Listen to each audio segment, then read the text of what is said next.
To governance properly. Hey, it's a classic case of highway robbery, but when you fight back, they respond with atrocity. I can't stop the feelings that I'm growing to you.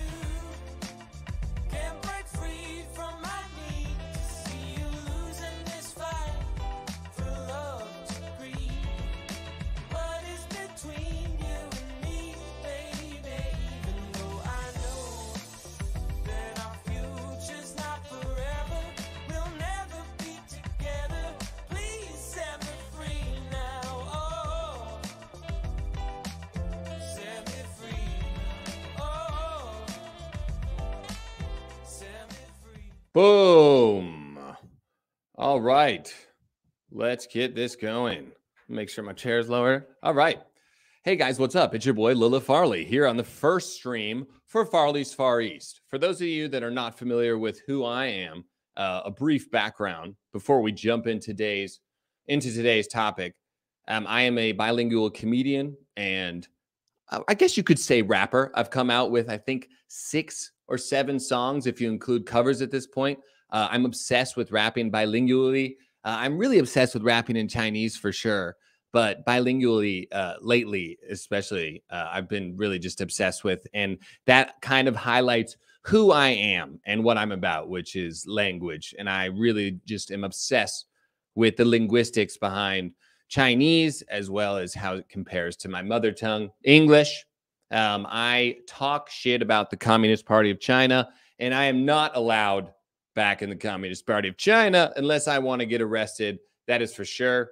I've been featured on, Taiwanese news, Singapore, Hong Kong, all these like Asian news stations, Mandarin language country news. I've made it on that. I've had some decent accomplishments in the anti-CCP space, but I've done it for now 3 years.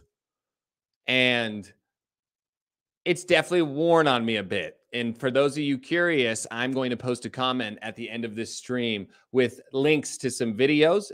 One is including how I came to finally start satirizing and making fun of the Communist Party. I'll put that link in the comment section after this stream because this channel is so new, is so young that I can't even put links in my video descriptions yet.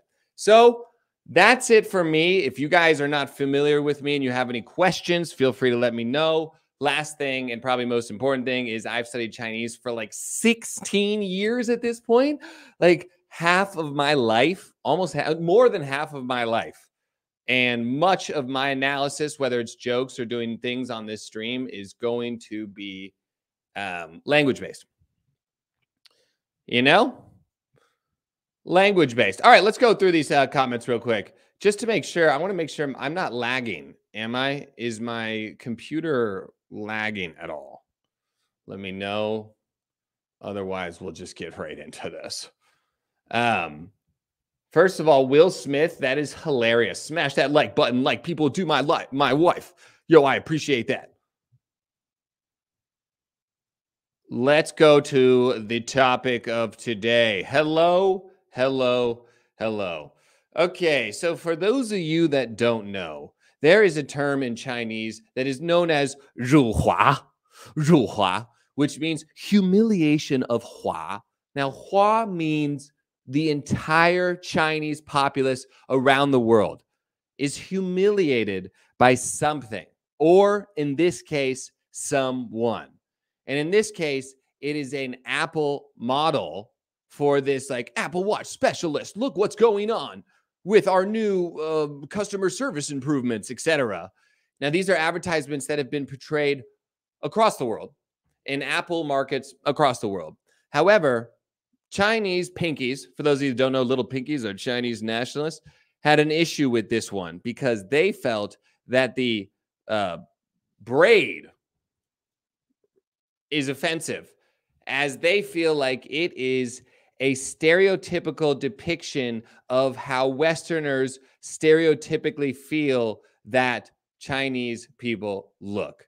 And what makes it certainly particularly offensive to Chinese nationalists is because it reminds them of the Ming Dynasty, when Chinese people had their braids cut It was also not just that they were cut, but it was the hairstyle of a dynasty that is used very often and very it's very emphasized in China's brainwashing teaching, like especially the hate teaching people to feel rage. It's right out of 1984, like the hour of hate. I think it's an hour where they just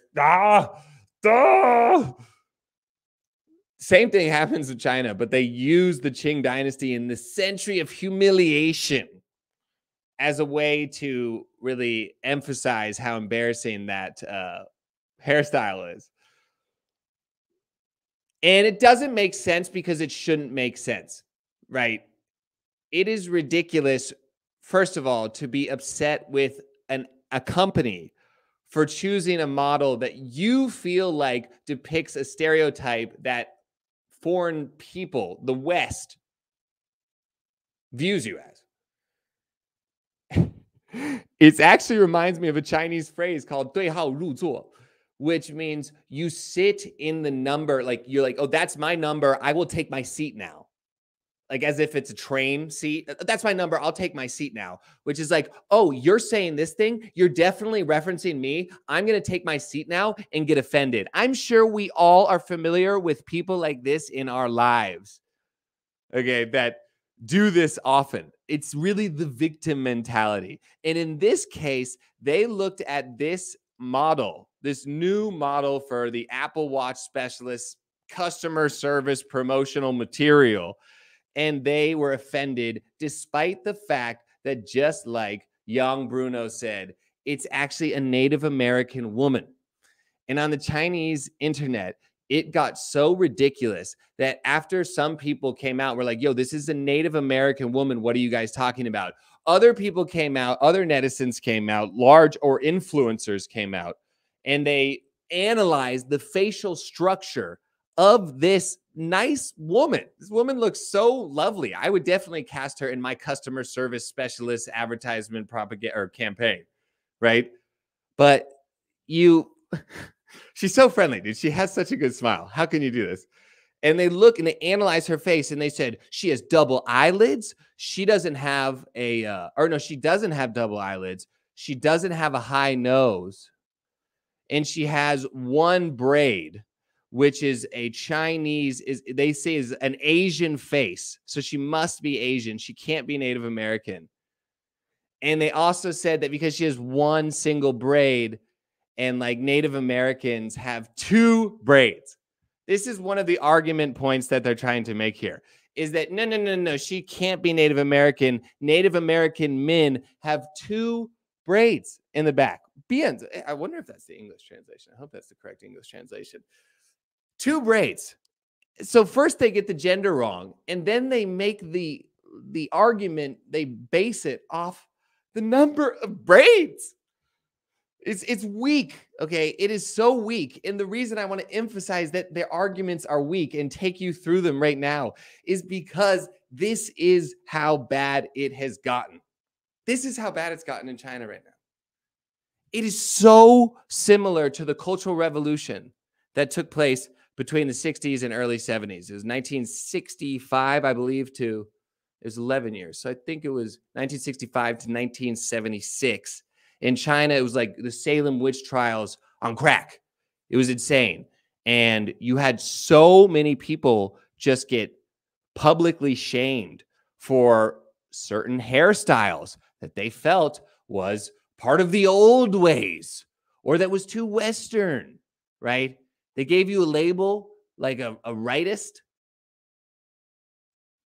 and they did terrible things. And right now in China, the sensitivity and the desire to look for someone to feel rage towards is so big that you have someone looking, you have people, not just someone, not just people, you have millions of Chinese netizens and Chinese like influencers on the Chinese like Weibo and all these other Chinese social media apps arguing that if you don't feel offended from this image, then you are giving in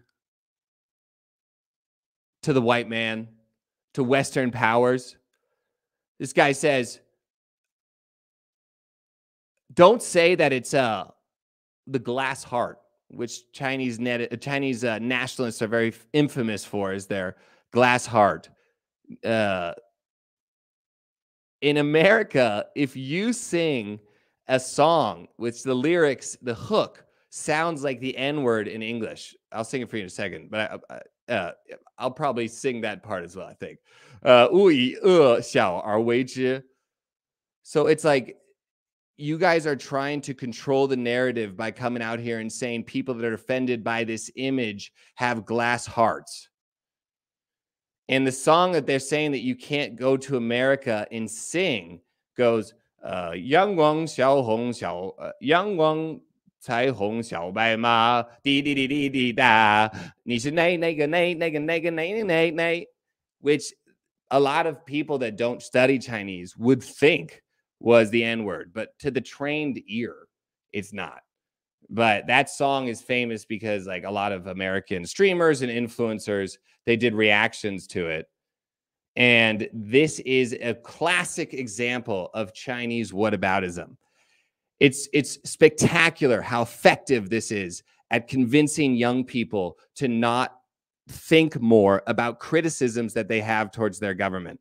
Is when Chinese, you could say 五毛, 50-cent army, Chinese nationalists, whatever, little pinkies, when they want to rebuttal any criticism of themselves or like the nationalistic ideas that they hold, they will say, oh, what? You're upset that a Chinese comedian got arrested for what he said? How about you go on the stand-up stage in America and make some Jew jokes, buddy? Yes, see what happens then, all right? Did you not see what happened to Kanye? This is legitimately the argument that they will try and make to fuel the whataboutism, right? Which I made a 12 or 13-minute video in Chinese rebuttaling this idea. For anybody that watches stand-up comedy, it's just like, what are you even talking about? But the reason I'm bringing this up is because this idea that in America, you can't sing this song in Chinese where the hook to the untrained ear sounds slightly like the N-word is enough that you should not be worried about people getting offended by this person's face. Does that make sense? Because it should barely make sense. It's so tough to make sense of it because it's so ridiculous. But you guys would be shocked at how effective whataboutism is. And if I'm being honest with y'all, I'm sure a lot of you are familiar with my content. I've done a lot of man on the street interviews. I go to some American colleges and I've interviewed some of these Zoomers. I'm a millennial, BT dubs. I've interviewed some of these Zoomers, and I've also faced some pretty intense whataboutism in schools as well, including one girl when I brought up Chinese state-run media and its ineffectiveness at filling the need that media should fill for a society or for a functioning economy. She came back at me and said, well, how much of that just comes from our sense of superiority towards our own media? And I was like, what? First of all, what country do you live in? Second of all, like, what does that media is supposed to give you information? Obviously here it's like drowned out in videos of girls dancing in bikinis and fake pranks, scripted pranks, and just all this ridiculous shit. Can you tell I really don't like TikTok very much? But you also have the choice to get reliable like information. Okay, you do have that choice, whether you want to just play on TikTok all day or whether you want to actually try and figure out what's going on in the world. It's your choice. In China, you don't have that choice. It's just so dumb that they didn't understand a single word of this song, but came up to this verdict. Yeah, there's a song. Oh, David Lowe brought it up. Namawi Huan Mingzhi, a Malaysian rapper singer who's awesome. He said he has a song called it's actually just called Glass Heart. 玻璃心. And I think they have English subtitles on it. So if you guys want to check it out, it's about the sensitivity of Chinese nationalists. It's pretty terrific. I'm actually a pretty big fan. Something is bad in China. Well, in the USA, this is why, for those of you that are unfamiliar with my background, somehow by the power of whatever like deity you believe in, my closest friend, literally like top 2 closest friends at the first college I went to for freshman and sophomore year, ended up using this whataboutism and information asymmetry to make a fortune doing videos and putting them on in China. Now, he did it before the pandemic, and he was like, this is not spicy at all. Like, he was kind of one of those YouTubers, which is probably why you've never heard of him. His name is Guo Jiarei. And he did that for a while. Then when the pandemic broke out, he went to the streets of New York and was interviewing Americans about the pandemic response. And of course, as Americans, we are down to criticize our country. And Americans were like, yeah, this is bullshit. I'm fucking pissed. And he put those interviews, cut them up, and sent them to the Chinese internet during the beginning of the pandemic, when China, they're like, crazy draconian response actually was pretty effective, at least initially. So basically the first like year and a half. And the guy became a viral sensation in China. We hadn't spoke for 10, maybe even 11 years at that point. I had already started speaking against the government, and he was their biggest propaganda tool, using the power of this whataboutism. Well, in the USA, I mean, have you been to Detroit? It's so dilapidated. Oh, God.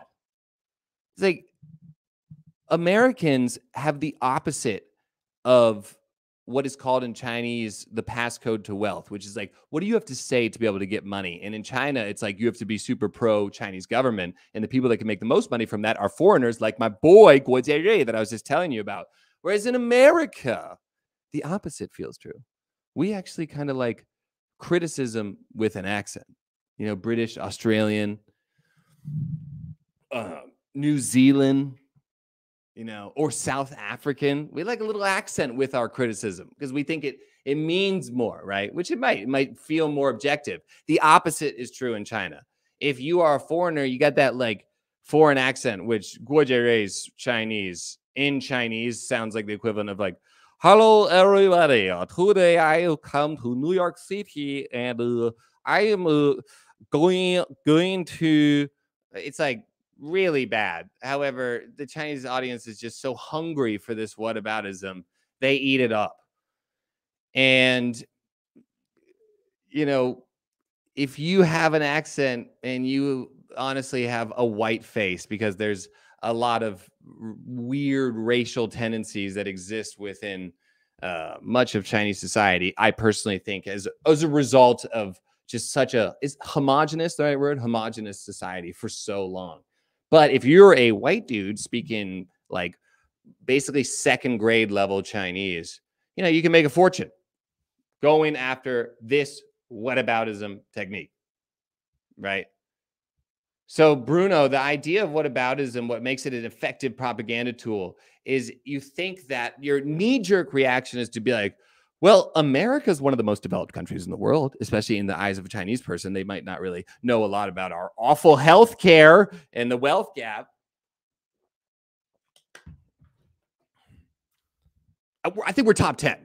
Number one, I feel like is a little ridiculous, but Chinese people like don't know that much about the terrible things about America, but they do know a lot about just like what their ideas of America are, especially as it's fueled from like soft power resources. So like movies, TV, music. And I think it exists probably all over East Asia, is this like blind admiration for the West. And so in the eyes of a Chinese person, even if they wouldn't admit it, when you think of America, you think of like, oh, that's a developed country. That's better. That's like a higher tier than us. And it's like, oh, well, they also they also have limits on what you can say on the stand-up stage. So maybe a stand-up comedian getting arrested for what he said in China is not that big of a deal because look at America. America does it too. America's pretty dope. If a dope country like that does it, then hey, we can still be dope and do things that are super duper lame. And the fallacy comes from, it's like, if you just say that because this problem exists in other places, even ones that you might perceive as better, therefore we do not need to discuss how we can try and fix it here, that obviously doesn't make sense, right? Just because your neighbor has termites doesn't mean you should talk about how to get rid of termites in your house. In fact, you should probably try and learn from your neighbor's mistakes and solutions, you know? So that is like what whataboutism is. Briefly. Let me show you this, guys, real quick.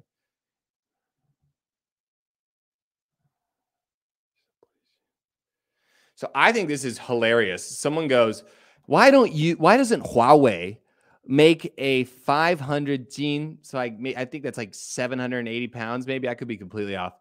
Well, let's just say 500 pounds for shits and giggles, but it's actually heavier than 500 pounds. Why doesn't Huawei make a 750 pound European American fat image for their customer service? And I think that is hilarious. If Huawei did that, I think that's so funny. If Huawei tried to make a stereotype, here's what sucks about what they just did, though. They said European American. Okay, that's not really fun. It's either European or American because they look a lot different from each other. If it's going to be a stereotypical American fat image, then it's going to be hilarious. And I bet most Americans would find it funny. Honestly, it would probably become a meme. Europe, though, I think is a little tougher. Europe's a little tougher. You're at 250 kilograms. Oh. I mean, but when this person says this, though, they're serious. They're super serious. They're like, yeah, if you do that, Americans are going to be furious. Furious, dude. What aboutism, aka Jada Logic. Are you talking about Jada Smith?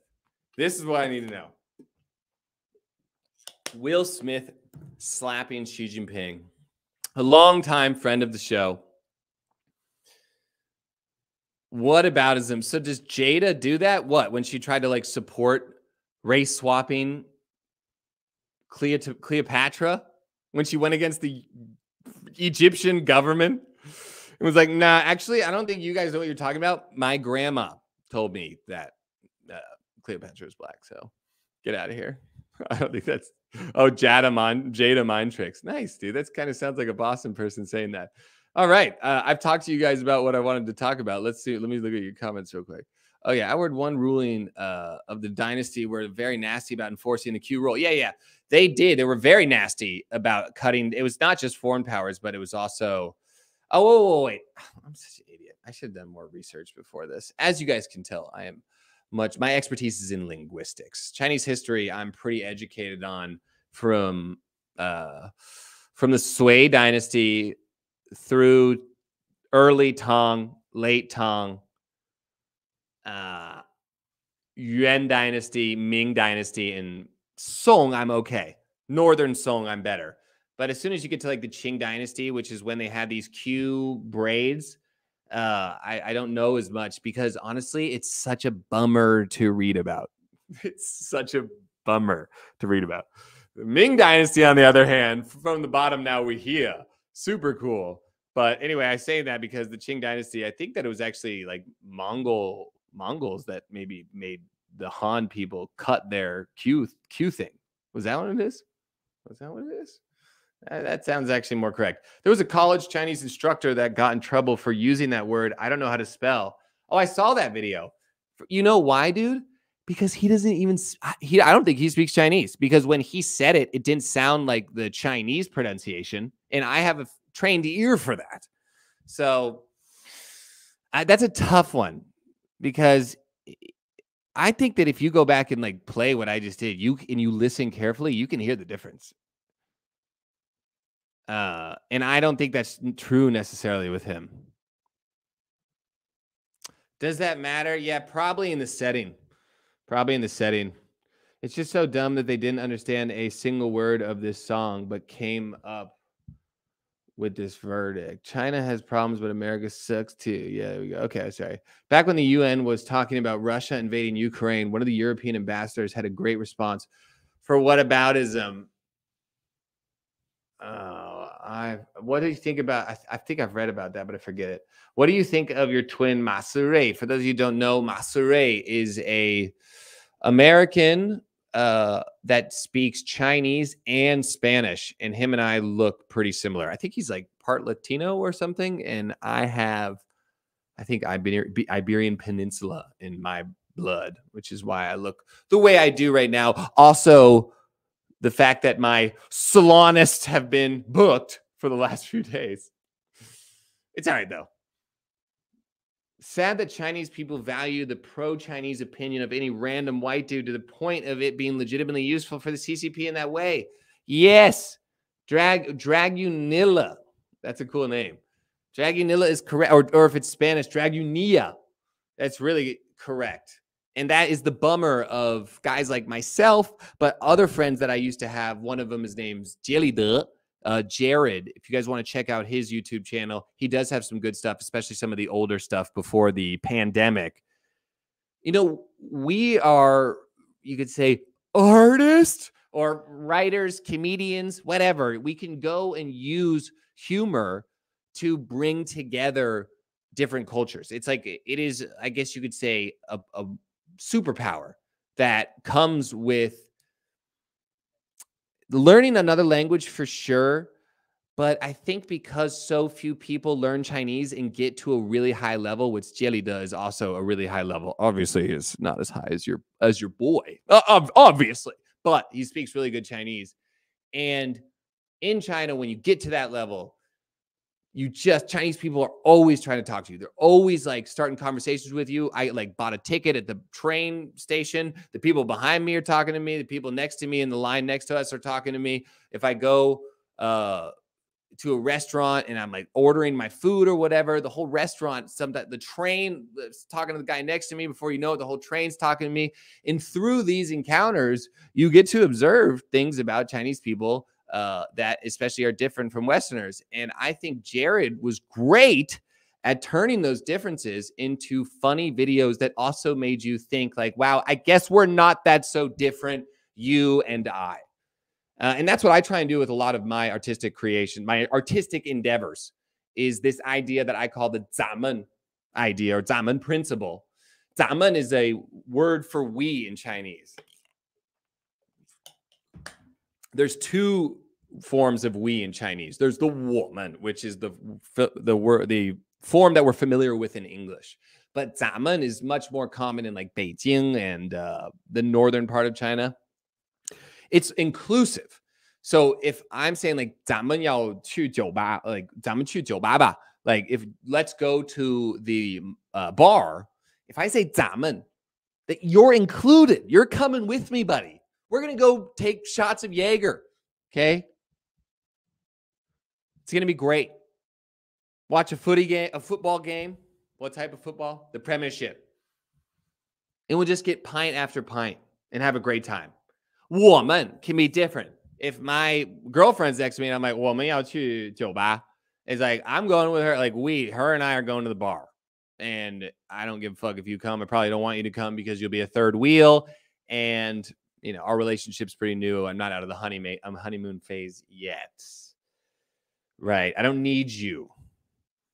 咱们, it hits your ears differently when you know Chinese. When someone says 咱们, it does have this little tingle of like, oh, me? You mean me too? Oh, of course I'll go get dumplings with you guys. This is going to be a great time. And this is the worst and most unfortunate thing about the Communist Party that definitely frustrates me beyond belief is that when the Communist Party, before Xi Jinping came into power, the Communist Party was a lot more confident. They allowed a lot more criticism. A lot of people don't know this, but you know, before 2013, China's government allowed a lot more criticism online of it or society or societal problems or whatever. Like there was actual journalists doing like some, you know, mutated form of journalism in China. and Xi Jinping coming to power. And it's so ironic because all Xi Jinping emphasizes is confidence. We have to have cultural confidence, confidence in the system. It's actually the least confident that China has been since what? The Cultural Revolution? Sure. Since what? The century of humiliation? Sure. No, probably not that. Probably not that unconfident. And it's weak because if you were confident, then guys like me and Jared could help be bridges. But you know what? Hopefully we are bridges. Hopefully we still can and are bridges. Bro, you know Chinese history better than me. I am low-key obsessed with Chinese history, especially the Ming Dynasty. God, what a story. That's another bummer. If China's market was accessible to the outside world, media companies like Netflix would invest in huge shows that could, like, you know, have the budget of something like Narcos and take place in China. Tang Dynasty would probably be the best. You get the first and only queen ruler. Probably fit the what's Disney got? Disney's got like a grading system for like how like politically correct or something a film is. If you wanted to really, if you cared about that meter, about that standard, you'd probably go Tang Dynasty, and you'd do it about the Empress, which would be a good. It could be good. No, actually, she was way too violent for Disney. Never mind. She's super violent. But the Ming Dynasty, like the Zhu Yuanzhang, the emperor, the first emperor of the Ming Dynasty, rose up from being literally a begging like monk, you could say. You could say he's like was like living at like a Buddhist temple at the time, and he was a beggar. And he eventually rose up, defeated the Yuan Dynasty, which came from Genghis Khan and his rule, the Mongols. It wasn't Genghis Khan directly; it was one of his sons and grandson. But my God, if you want to know from the bottom, now we hear Zhu Yuanzhang. The story of him is ridiculous, so inspiring. Sweetest, you said it right the first time. Okay, nice. I was a big fan of Jared until his Xinjiang video. Oh, Bruno, my heart. Oh, I blocked that video out of my mind. Oh, you know what? I'm going to show you guys Jared's YouTube page. Let's do it. I'm not going to play the videos, but maybe I could play a little bit with no sound. Fair use, right, guys? Right, guys? Boom, boom, boom. Jelly, duh. Jared. There it is.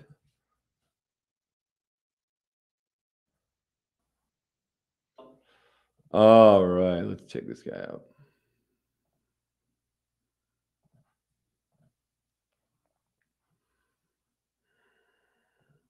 So this is Jelida. As you can see, he's definitely a handsome man. Okay, he's definitely a good-looking dude. He's also like 6'2" or 6'3", pretty solid basketball player. And overall, an absolutely lovely person to be around, which is why it hits particularly hard when you remember what Bruno just brought up, which was that, he took it off his YouTube channel. Smart. He went to Xinjiang, which I'm sure all of you have heard about, and was like, yo, it's pretty dope here, man. Now, he may have not sold out as much as other, you could say CCP shills or just foreign influencers in China or that are relying on the Chinese market as much as they sold out. But as we can see here, he doesn't have it on his YouTube page. And I think that's for a reason. I think there's a reason. I think that he probably knows that doing something like that is pretty fucked up. It's pretty fucked up. Now, this brings us to the argument of, do you hate the player or the game? And you know, you can hate both, I guess, but how much of your time and energy should be spent on the game or the player? I tend towards Don't hate the player, hate the game.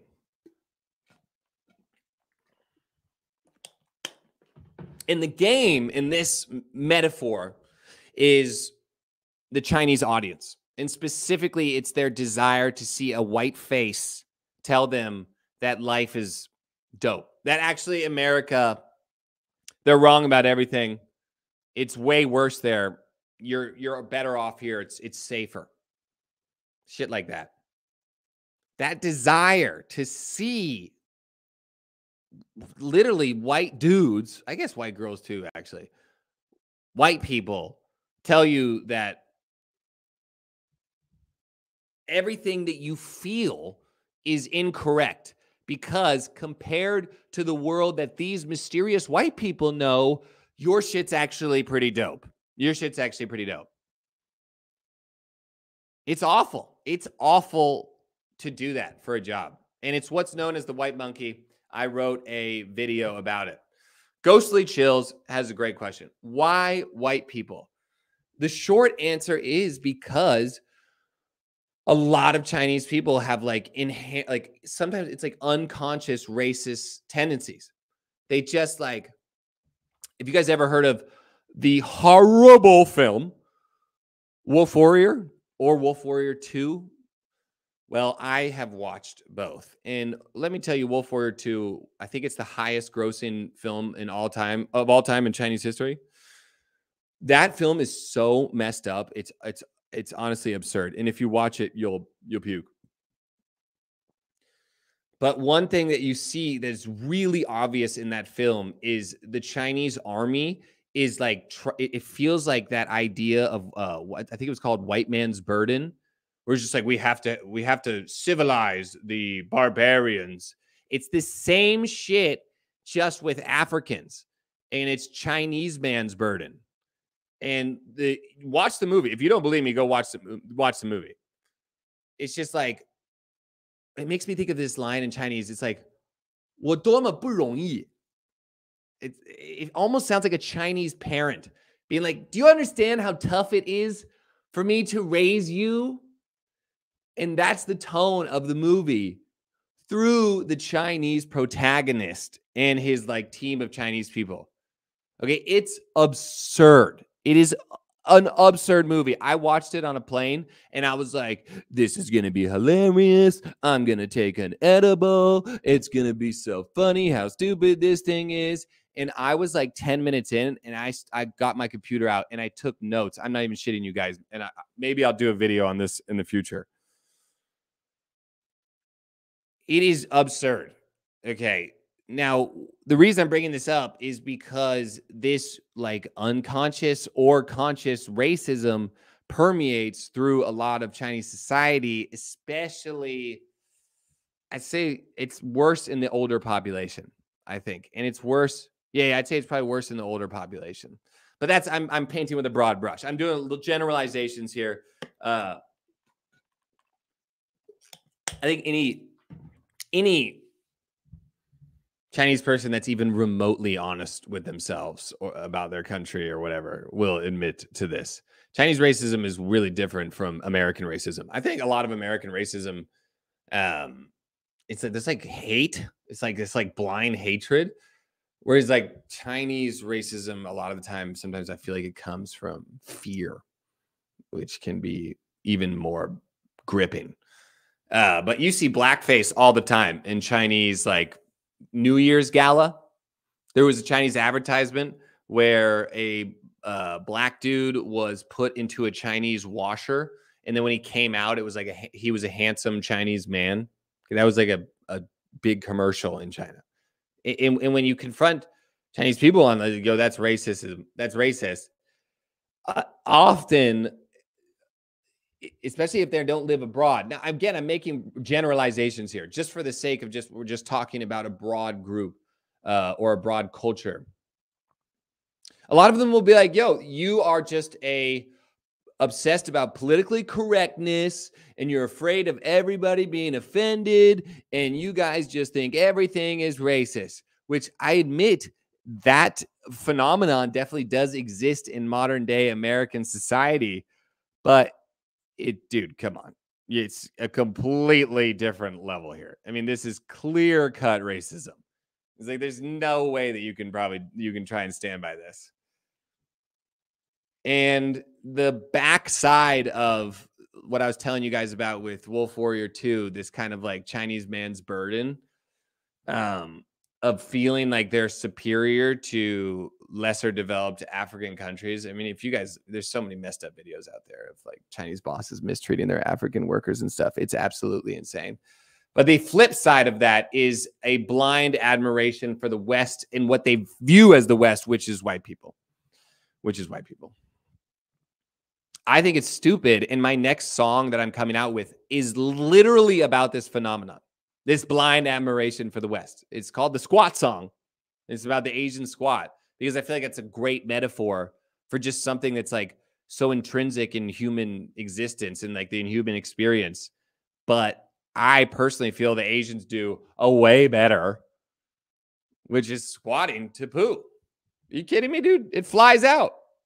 It flies out. Average poo time, if you're squatting or you got like a good squatty, it's not advertising for Squatty Potty. I actually think Squatty Potty is a ripoff. You could probably just get like a small table or something. It flies out, dude. Average poo time is like 8 seconds. Okay, so much less wiping too.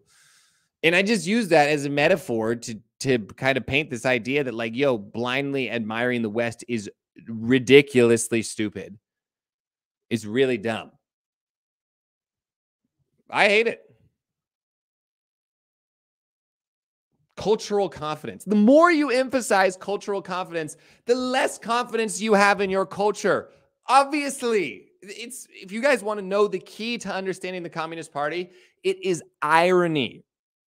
Everything is just like ironic. It's honestly maddening. It's maddening. The Chinese Communist Party, their slogan, 为人民服务. We serve the people. They actually, you serve yourself. Oh, all right, I'm done.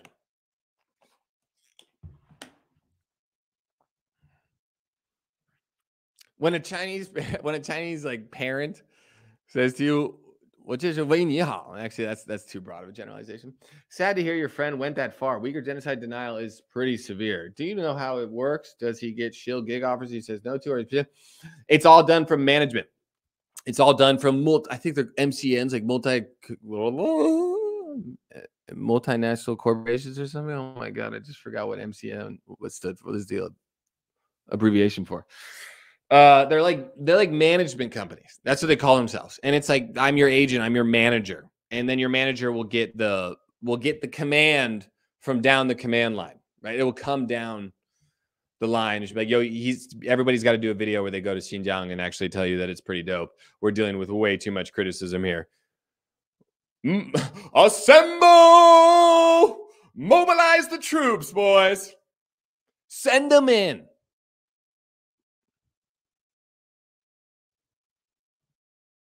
Ridiculous. I mean, I had chances to do that. I had like a woman that was recommending me for film and TV roles, some of which I got and some of which I did, one of which included me literally shaking hands with Mao Zedong in character. This guy was an actor, obviously. But, you know, that is how it works.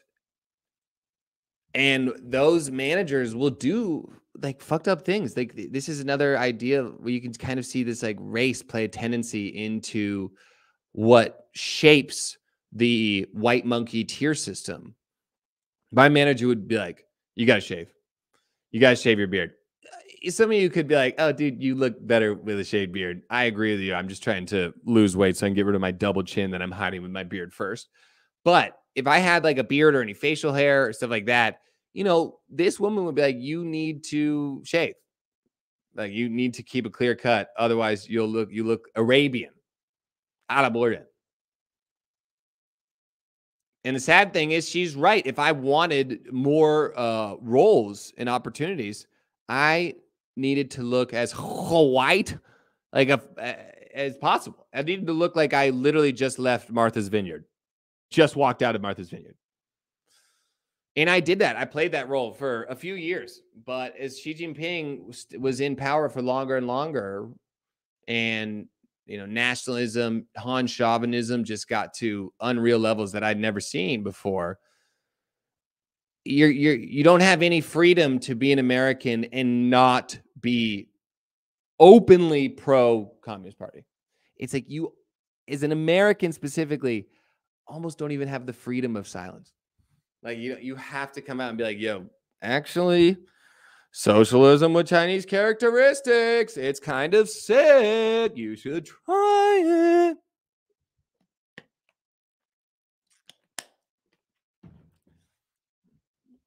Yeah. Also, in Bruno, I would say all racism comes from ignorance, which I think ignorance comes from a lack of experience. Yeah. If you can be around, let's say, a gay person and befriend a gay person, as soon as you become friends with like a gay person, or you just like, I love this person so much. How could anybody just like not like you because of your sexual preference? This is ridiculous. I feel like the same things with race. You just have to understand, like and that's what learning another language is great. Living in another country. Like when I went to China and I started learning Chinese, and I would eat around Chinese people, especially when they eat noodles, but especially where I was, when I first went to China, it's with the bowl up. It's almost like Goku in Dragon Ball Z. And when I first went there, I came from a family and I grew up in the South. So I grew up with like really caring about manners, or like the environment around me really cared about manners. So I was like, oh my God, what's happening? But then the more you like absorb the culture and dive in, you start to realize that, especially with things like noodles, nobody's trying to like be rude or affect your experience. In fact, some of them are using it to kind of be like, yo, this is incredible. Do you hear me eating this? This is dope. This is dope. The Lanzhou noodles that I would get in Nanjing, the cook loved to hear slurping. He told us that it made him feel like people love the noodles. And that comes from experience and traveling. That's how you can get rid of ignorance or hate that is bred from ignorance. Even hate begins with a root of fear, Farley. Yes, fear of the unknown. I haven't watched Wolf Warrior 2 yet, but I know about it. It is a horrible experience. Horrible experience. So to understand the Chinese government, it would be like imagining an old man driving, complaining about slow traffic while he himself is driving slow. Wait a second. Let's absorb this real quick. So I understand the Chinese government. It'd be like imagining an old man driving, and he's complaining about slow traffic while he himself is driving slow. A slow man that is slowing down traffic, if it's a one-way road and there's only one lane, complaining about traffic. I don't know. I can't see it. I can't see it clearly. It's probably on me. Why Chinese have an obsession for white people is disgusting. Yeah, I agree. It's weird, dude. It's strange. Have you ever watched the video of Fulafu, a Russian guy with big eyes? Yes, this is what I'll show you guys real quick, and then we'll end this stream. This is Fulafu he's talking about.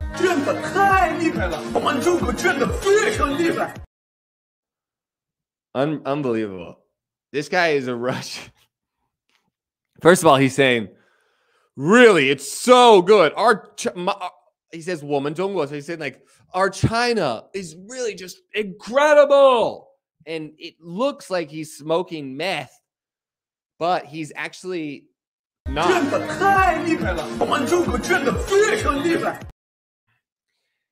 Because Chinese is such a difficult language to speak and convey emotion in for foreigners, especially people that their mother tongue comes from like Indo-European languages. Like if their mother tongue has Indo-European language roots, then you really have a tough time with conveying emotion in Chinese because there's a tone on a tone. Most people, I'm assuming, that are watching this stream and are going to watch this playback probably know that there are tones in Chinese. The tones in Chinese change the meaning of a word, right? So if you have ma, that's horse, but ma, that's mother. I didn't know that one until my Chinese roommate was telling me a story about banging a MILF. Yeah, that's a joke. I fucked up. I suck. But also what is tough for Chinese language learners to learn is there's actually a tone on top of that tone. So there's the tone that conveys the meaning, and then there's also tone to convey emotion. Okay. It's the same thing in English.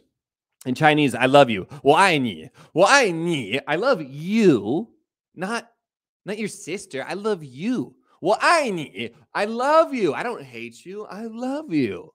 Right? There's that emphasis on tone, I believe, is existent amongst all language.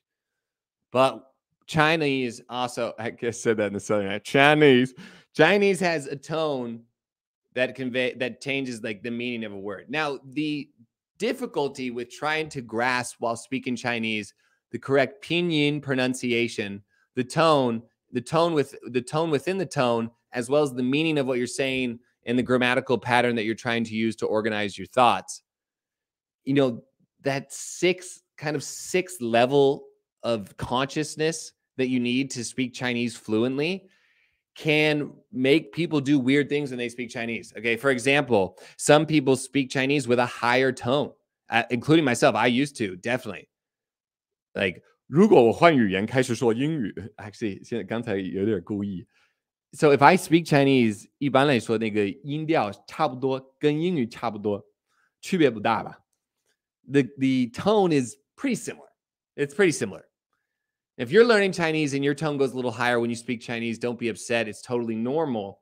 I'm just trying to convey that speaking Chinese does weird things to people, and knowing that in front of you is the ability to make tons of money. Okay, at least 10 million, I would say Fulafu has made, but there's a good chance there's more than that. There's a good chance. When that's sitting in front of you, you're like, dude, tones, fuck that. Tones on tones. I don't give a shit about that. Yo, give me the script. What do I need to say? And because the Chinese audience is so desperate for a white face to tell them that China's actually a lot better than the awfulness that you feel in your everyday life, you can trust me, I'm a white guy. That demand is so high that your supply, the quality of the product you give, can be garbage. And that's what this dude is Chinese is absolute garbage.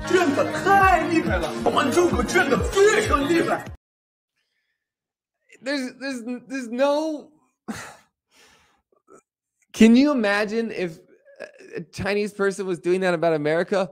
America is really great. Yo, American domestically made products are getting better and better. He did this video one time where he was complimenting domestically made products in China. Specifically, he started with basketball shoes. He was like, domestically made products in China are getting better and better. Can you imagine if a Chinese did that? A Chinese dude did that with English for America? American basketball shoes. The quality is getting higher every year. Every year. We're incredible. Like, dude, you would be like, this guy must be on drugs. But Chinese people, a lot of Chinese people, especially this guy, Fulafu, his audience have such limited experience with foreigners that they're like, yo, China must be so dope that it's actually making this foreigner like have a stroke.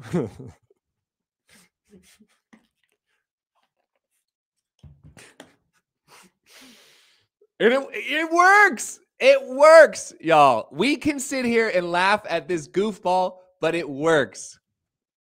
So the question is, I ask all of you, and I'm going to end this stream. The question is, do you hate the player or the game? Let me know in the comments below. Thanks, guys, for coming to this first stream. I'm going to be doing a lot more on this channel, so be sure to subscribe. Shout out to my patrons and members. Members, you can't become members on this channel yet. You can become members on my main channel, Lila Farley, L-E-L-E, Farley, F-A-R-L-E-Y, if you're interested. Most of my videos have English subtitles. And yeah, I'll put some links into that in the comment section. See you guys next time. See you guys next time. Peace.